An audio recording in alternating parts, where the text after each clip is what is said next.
as we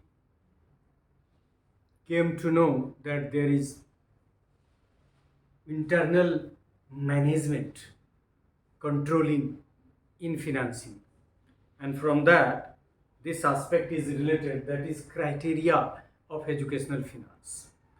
finance होगा, नहीं होगा, कब होगा, कैसे होगा, किन परिस्थितियों में होगा, क्या क्या ध्यान रखा जाएगा। जैसे आजकल देख रहे, एक चर्चा चल रही है कि बिहार को स्पेशल स्टेटस दे दी, तो स्पेशल स्टेटस मिल जाने से भी क्राइटेरिया बदल जाता है और इसीलिए चर्चा है। खैर, वहाँ हम लोग वो सब एस्पेक्ट की चर्चा नहीं करेंगे। हम लोग एक नाम है वेंशन 1987 वेंशन 87, और इन्होंने क्राइटेरिया के बारे में जो बातें की है हम लोग उसी के टर्म में मुख्य रूप से बात करेंगे और उसी से बाकी चीज़ें कवर हो जाएंगी। So Benson 1987 defined 3 main criteria by which system of educational finance are traditionally judged. मतलब यहाँ जजमेंट का है कि whether the criteria was taken properly or not. So the first criteria as per Benson is adequacy. Whether the fund is adequate or not. Efficiency. There is efficient mechanism or not. So efficiency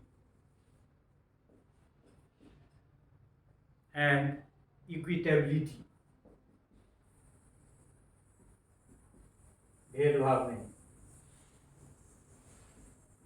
हालांकि selective discrimination की बात हमारा constitution भी कहता है, लेकिन Benson के अनुसार एडिक्वेसी प्रचुर मात्रा में, फिर एफिशिएंट मतलब जिसमें फिजूल खर्ची नहीं हो, ऑब्जेक्टिव के आलोक में ही खर्च हो, और इक्विटेबल जिससे ये हो कि हर आदमी को, हर राज्य को या हर संस्था को, हालांकि उसमें सेलेक्टिव डिस्क्रिमिनेशन हर जगह आपको मिलेगा ही, तो जनसंख्या एक आधार है, तो वो जो डिफरेंट फिनांसिंग के आधार हैं ना, वो कहीं ना कहीं कंट्राडिक्टरी हैं और उसकी वजह से थोड़ा बहुत एक्सेप्शन होगा।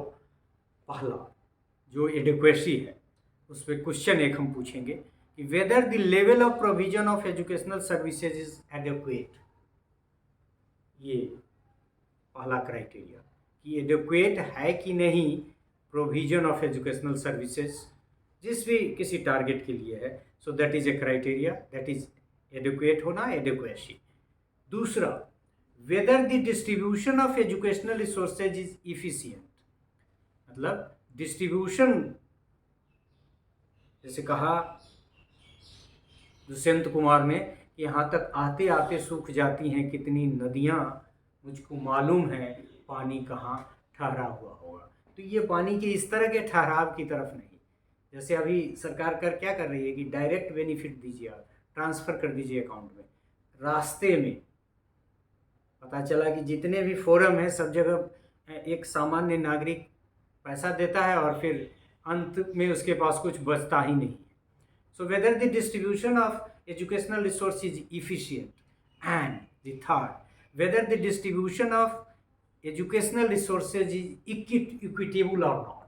तो सबको ध्यान में रख के, हालांकि सेलेक्टिव डिस्क्रिमिनेशन होना ही होना है, लेकिन इक्विटेबल का मतलब है कि कोई जानबूझ के कोई भेदभाव नहीं करे। So these are 3 important criteria, those are being taken care of, those are being considered, and those are being said as criteria of educational finance. These 3 criteria are interrelated. अब ये नहीं कि आइसोलेटेड है, ये सब एडिक्वेसी का efficiency से, efficiency का इक्विटेबल से, and so there is a interrelated relationship among all the 3.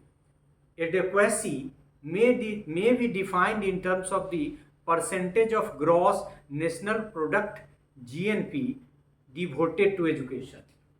वैसे भी आपको फिर कोठारी साहब को याद करना होगा, 6% ऑफ GDP शिक्षा पे खर्च होना चाहिए। तो ये GDP के टर्म में हम लोग एडिक्वेसी की स्टडी कर सकते हैं।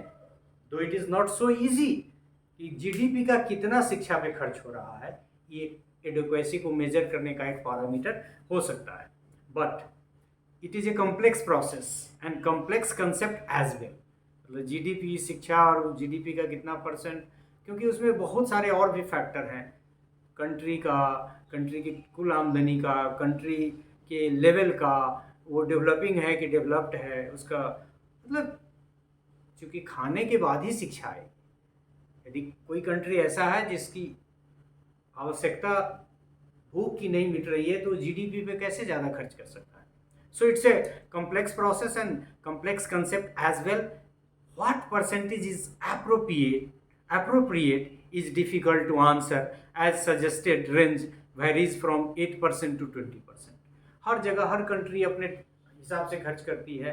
कोठारी साहब का रिकमेंडेशन हमने 6%, वो बहुत पुराना है, उसको कह दिया। नेशनल एजुकेशन पॉलिसी भी हमारी 10% धीरे धीरे बढ़ाने की बात करता है, क्लियर कट नहीं हो। राज्य सरकार और केंद्र सरकार दोनों की बात है तो बहुत सारी चीज़ें उसमें बीच में सिमट के रह जाती है। लेकिन एक आधार हो सकता है कि एडुकेट खर्च हो रहा है कि नहीं हो रहा है, और वो आधार जीडीपी हो सकता है। लेकिन ये कॉम्प्लेक्स है कि कितना जीडीपी का कितना, क्योंकि कई तरह के सजेशंस हैं, कई तरह की कंट्री का अपना अपना जीडीपी का खर्च है, और वो जनरली 8 to 20% के बीच में सजेशन है और इसी की बात करता है।